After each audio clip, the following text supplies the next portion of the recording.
It's great to have you here on the Clark Howard Show. Our mission to serve you and empower you so you make better decisions in your financial life.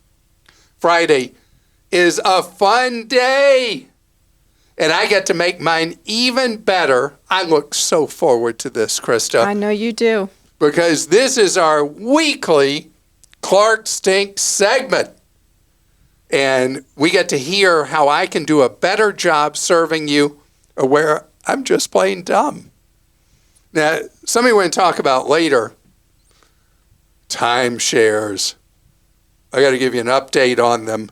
What you've got to know, because the story I'm going to share with you, I went and validated it as a second source because I thought, this can't be true. This has to be a spoof. Turns out what I'm going to share with you later about timeshares is actually a real thing. You're not believing it. But right now, the real thing you get to hear is what people have posted at clark.com/ClarkStinks, where I failed to serve you as I should. All right, we'll start with this. If I didn't know how empathetic Clark is, a story he told would have made me think he's a Scrooge. He talked about a woman in a store who couldn't pay for an $8 purchase with a credit card due to the store's $10 minimum for credit card purchases. I was ready for a real Hallmark moment when Clark mentioned the little stash of cash he carries. I thought he was going to leap in and save the day. I thought he'd offer to have the woman add his small purchase to hers so she could use her credit card. Then he'd pay her in cash for his purchase. But he paid cash for only his purchase and left her blowing in the wind. Opportunity missed, Mr. Mason. Mr. Mason, what I did not say, I realized by this post I didn't say, is the woman got the manager to override the $10 policy and did take her credit card. She was a very, very aggressive New Yorker. I was in New York, and she did get the ability to use her card. Good for her. Okay, so, someone asked... Not that she should have been able to in that case. Okay. But she advocated for herself. She did. Someone asked if paying their mortgage every 2 weeks instead of monthly saves the interest paid. You said it does not make any difference. While you're correct about the interest paid, you know that making payments every 2 weeks adds 2 additional payments a year, helping to pay off the mortgage quicker. In my case, by doing that, my 30-year loan was reduced to 25 years. For someone debating between the 30 and 15-year mortgage, I have a tip. In my case, the difference in monthly payments between a 30 and 15 was $1,400 at a 2.85% rate. When I calculated my scenario, I realized that if I paid an additional $1,500 monthly on my 30-year mortgage, I could pay off my loan in 14 and a half years. I've been paying more monthly, and I'm actually on the way to paying it off in about 10 years, although I have a 30-year mortgage. This option gives me peace of mind that I can get away with lower monthly payments if my income changes. Vin, thank you. Christa, is this a pen name for you? No. How many times have you and I had the debate about the 15-year loan? I know, and I have a 15-year loan, but we did it because... Yours now is a 15? Oh, yeah. After all those years, you would go with the 30? Yeah, that's why I got that amazing rate. 1.875%, right?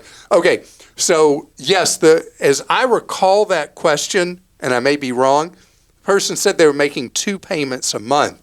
What you said is absolutely right. If you pay half a payment every 2 weeks, 52 weeks in a year, you've made 26 half payments, or the equivalent of 13 monthly payments. And that's why paying biweekly, as long as your mortgage company will accept you paying that way, will get your loan paid off potentially years earlier. The higher the interest rate, the bigger the impact on getting the loan paid off earlier. And I'm really excited for you that your 30-year loan is becoming essentially a 10-year loan. I love the show, but you made a comment today about private mortgage insurance that it was highly profitable for banks. This is not correct. You are likely thinking of Mortgage Life or another insurance product. PMI is mandated for loans greater than 80% if the lender is going to sell to the GSEs, Fannie Mae and Freddie Mac. The lender doesn't make any money from PMI, Tony. Tony, I stand corrected. I thought the lenders were getting commissions on the sale of private mortgage insurance. And if I'm wrong about that, I stand corrected. I'm going to look that up because I always thought that was a profit center for lenders. And you're telling me it's not. Clark, you stink like a Portland rose one day past its prime. What's a Portland rose? In other words, you don't stink at all. Oh. You are such a great proponent of setting and reaching one's life goals. One of your goals was to visit all 7 continents, and so far you have visited 6, missing only Antarctica. On a recent show, a listener informed you how you could go without cruising the challenging, turbulent waters of Cape Horn. One of your other goals was to visit all 50 states, missing only North Dakota. I was in the same boat. A few years ago, my beloved Aunt Martha passed away in eastern Montana. I flew to Montana for the funeral. This was my chance to hit North Dakota. I got up early the morning of the funeral and drove 2 hours to the North Dakota border. As I approached the Welcome to North Dakota sign, traffic stopped due to road construction. I was worried that by the time I made it past the sign and after taking the first exit to return, I might again get stopped because of the construction heading in the opposite direction and miss the funeral. What is one to do? Well, I got out of the car and walked the 100 yards to the sign. I then walked around the welcome sign, officially now in North Dakota and reaching my goal. A spin on your never, never, not ever. We should all always, always, yes, always strive to reach our goals. And P.S., the 2 feet of North Dakota that I was in was fantastic. Brian. Okay, Brian, I still regret that I was 9 miles from the North Dakota border decades ago and thought, do I really want to go those 9 miles out and back? What a big mistake, big mistake. And I was sure I was going to get to North Dakota because the University of North Dakota, UND, has one of the most respected flight schools in America. And so my son Grant wants to be a pilot, and we've been going looking at flight schools all around America. And then he looked at the weather in North Dakota during winter when he'd be, core months of being at school. Average daytime high 21 degrees for 3 months. And so he decided he didn't want to visit UND. And I lost my opportunity for my 50th state. Now, after we had the thing about the cruise to Antarctica, I went to look at what that cruise costs that gets you past the Drake Passage and you get past the massive waves. It is so expensive. I can't believe it. It's going to have to be like a once-in-a-lifetime kind of splurge to spend that money. But I think I will someday, but I was shocked how expensive it was. But I got to get to North Dakota, and I got to get to Antarctica. Mr. Stink, you discuss not paying for deposits with debit cards or cash. Great advice. I didn't hear you discuss the time limits on credit card chargeback rights. Some deposits are far in advance, and you should keep your chargeback rights time limit in mind when making a deposit on something. Steve. Thank you, Steve. This just came up in my TV work as well with the fact that a credit card is not an open and shut protection for deposits. If you are paying a deposit for a product or service you'll receive greater than 60 days from when you pay that deposit on a credit card, your federal rights are pretty much over. And it depends on the credit card issuer itself if they honor a dispute past those 60 days. And that is a very valid thing that I should always say when I talk about why I like for you to use a credit card for a deposit, and I failed to do so in that case. I'm a fairly new listener. I'm surprised by 2 topics which you repeat constantly: your love for Costco and how everything impacts your credit score. I can get past the Costco thing, but I'm confused by the constant inference to your credit score. Your credit score does not impact areas of our lives, but it is being marketed as an absolute must to be successful. Having a higher credit score does not make anyone more successful. The goal should be to have financial independence, and the ability to borrow more money is not part of that goal. Can you dial down the credit score talk? Ross. Ross, thank you. As much as the credit score should not determine so many of the things it does, It determines whether an auto or homeowner's insurer will insure you and what price they'll charge you for that insurance. They see the report, not necessarily the score. The score determines what kind of rates or whether you can get various loans. I think about over the years, people who've contacted me because they've never had credit before, and then they want to buy a home, and they can't get a mortgage because they've never had any credit. It is, let's call it a necessary evil to have a credit report with good payment history and a good score. And you're right, it's not life itself, but it is a facet that affects things in your life, which is why you hear me talk about it in so many different ways. Clark doesn't stink, but our Costco gas station does. Our local Costco gas station has no squeegees for cleaning windshields. I love the lower gas price, but this is a safety issue. Why can't we clean dead bugs off of our windshields? I have asked the attendants repeatedly at Costco about getting squeegees. They claim management wants the gas line moving, so no squeegees. Help, Clark. Luigi. Luigi, that is the answer that we found out years ago about why Costco does not offer the squeegees, because they're trying to just have people pump the gas and get going. And so it is a safety issue. You're right about it. You know, just as Costco at the tire center has put in self-service things to pump air in your tires, it seems to me out of the line for pumping your gas, they could have an area where they could have squeegees for people to clean their windows. Just a thought that I think would be very simple and very much appreciated for the members of Costco. You don't fully stink, you just went jogging and forgot your deodorant. Your advice on moving emergency savings to a Roth IRA to avoid it being counted when applying for financial aid was incomplete. It's a good idea if someone isn't already able to max out the Roth. What you failed to mention is what it should be invested in if it's in an emergency fund. If it's money that may be needed, it should not be in equities, but instead in fixed assets like bonds or CDs. I'm not sure if you mentioned, but if you're married, you can also do a spousal Roth, even if your partner doesn't work outside the home. Pete, and we did have a couple people write in about that. Thank you, and to everyone else who mentioned that. I should have mentioned that if you're using Roth as a vehicle to reduce obligations before qualifying for financial aid for college, I should have said, just as you did and the others did. And thank you for bringing that up. You know what happens, because that's the second time someone's mentioned I left out a key detail, is I'm answering a question. I get kind of, is it called myopic? Mm-hmm. Where I'm focused on specifically what that question was and sometimes leave out an important element.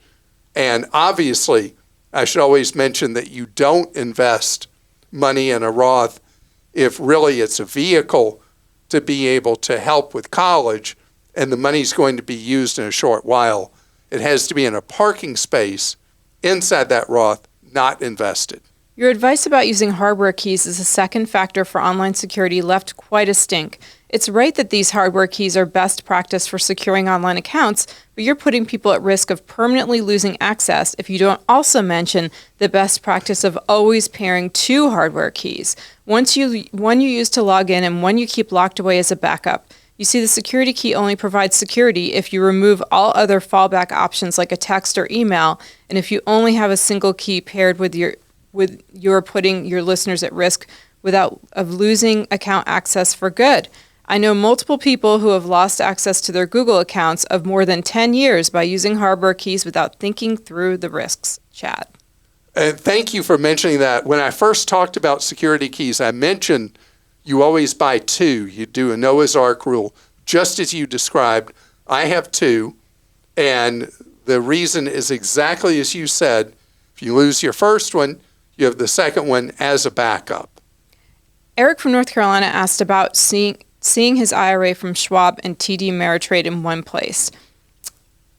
I think what he meant was he asked about putting them together in one place. He also has accounts at Fidelity. Clark talked about security keys or merging accounts with Fidelity. What Clark did not mention is that Fidelity has a feature on its website called Full View. You provide login details and it pulls in totals from banks, credit cards, brokerages, mortgages, etc., and even provides a total net worth. It is a great feature. Roldan, thank you. And those are known as screen scraper programs, and most financial houses offer those, where you can see on one dashboard your accounts at various companies. And it's something that has been controversial over the years. Some of the big banks hate it, but it is a very good way of you keeping track of all your assets. In your case, you're also keeping record of liabilities, people you owe money to as well. And you are 100% right. This is a great feature.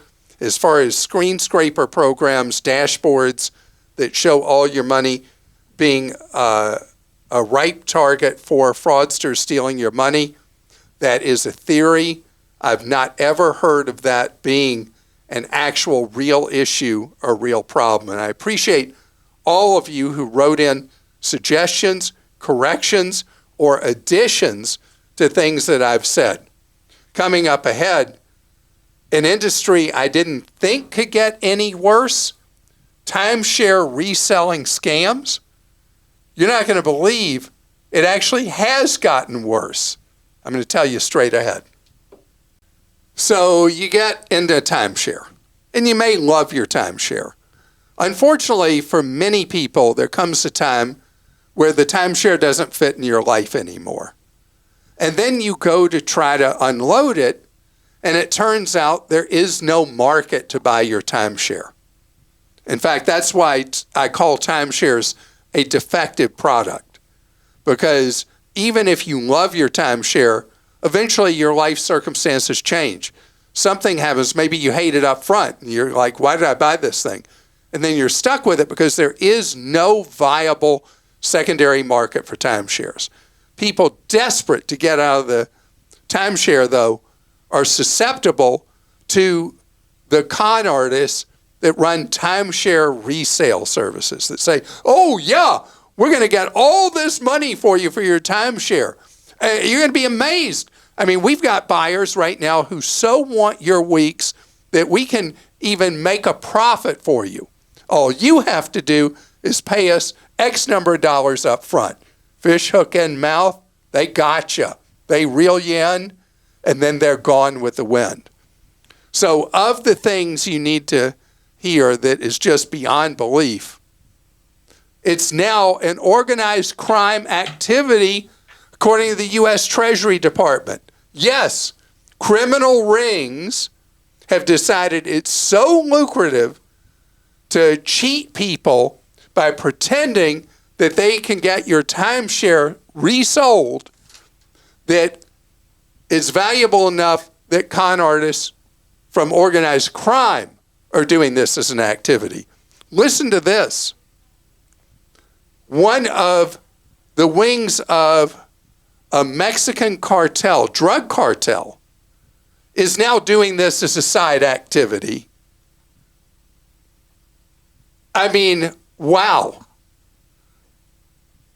I mean, illegal drugs are obviously a very profitable enterprise for the criminal rings involved in it. And they've decided that there's even more profit to be made in timeshare resale scams. You want any more proof how close you are to having your problem compounded by believing somebody who says, hey, pay us this money. We're going to get you top dollar for your timeshare. What's the real truth? You're probably going to have to pay somebody to take over your week. Because most timeshares, actually, from the second you buy them, have a negative market value. You pay $10,000, $15,000, $20,000 for that week. Usually that timeshare isn't worth even $0. It's worth a negative amount because of the ongoing obligations that come with it. The important thing is if you ever think you want to buy a timeshare, you've heard a pitch and you're excited about it, take over somebody's timeshare where they pay you potentially thousands of dollars just to take over their obligation instead of being the one who pays $10,000, $15,000, $20,000 to buy one. Or go use your timeshare. And while you're there, the likeliest people to be willing to take over your week is going to be somebody who's there enjoying themselves. And they love the place. And you sell it to them for $1 or a penny, or you pay them to take it over just to end that ongoing perpetual financial obligation. Christa?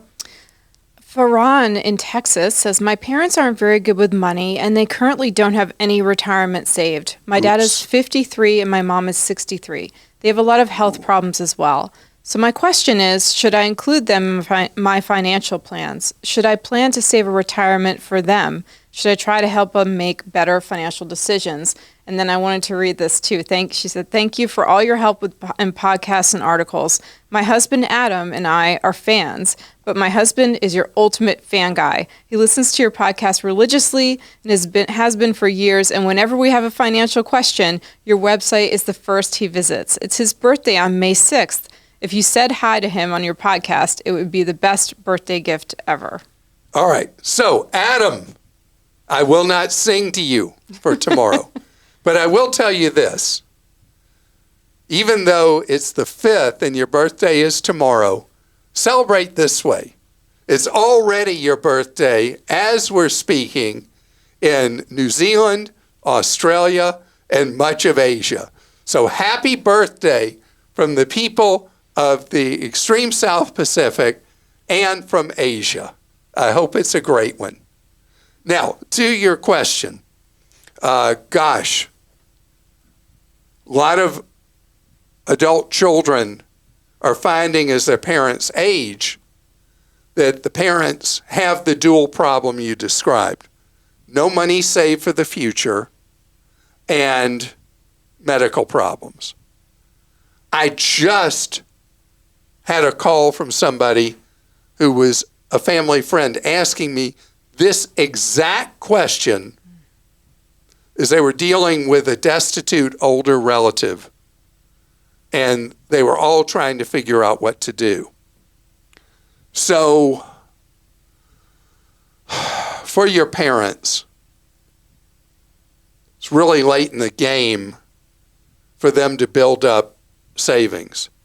If you are willing to take on the burden of helping with the saving for retirement, and if they would not squander the money, what I would do, you're able to put, because of their age, up to $7,500 each in a Roth IRA in their names.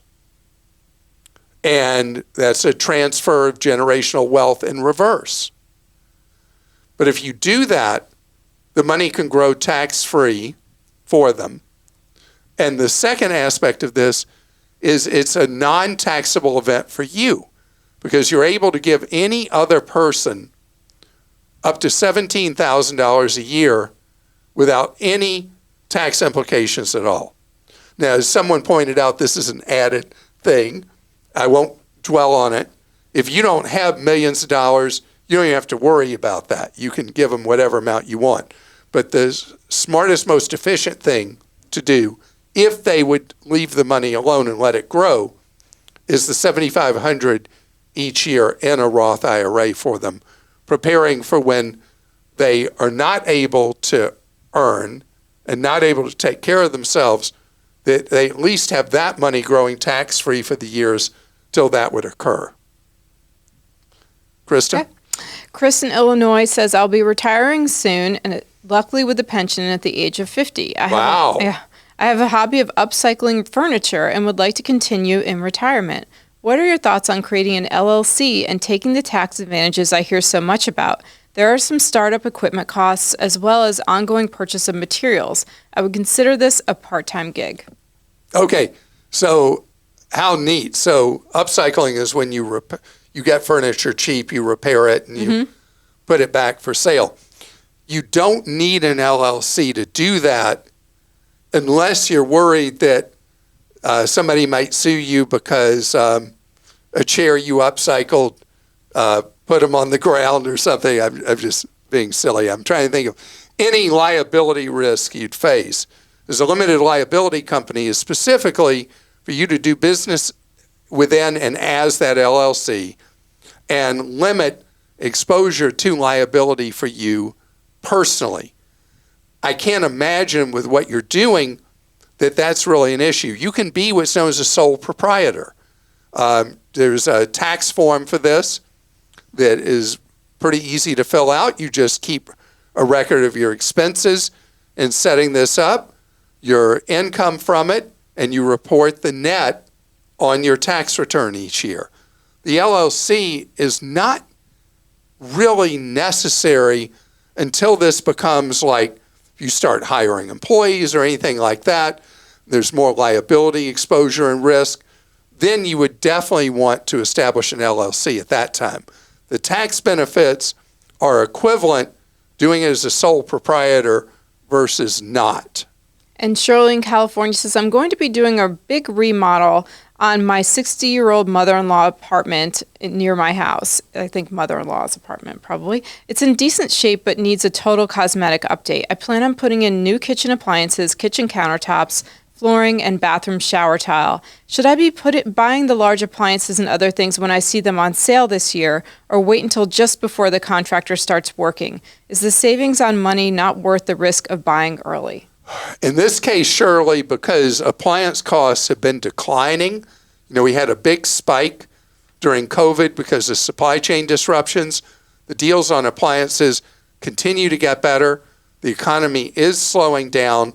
I'm not worried about appliance deals you see now evaporating before the remodel is done.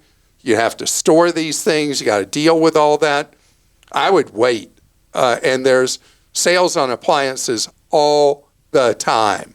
So I would feel much more comfortable with you holding on to that money till you're in the renovation cycle where it would make sense to go ahead. And when you see a good sale during the renovation cycle, then you buy the appliances. And there is not really a risk to buying early, just hassle, and no benefit to that hassle right now. And I want to tell you that does it for today's episode and this week. I hope the rest of your day and your weekend is absolutely fantastic. This is the time of year I love so much. Now we're in May, and I hope this month brings great joy to you and beautiful weather.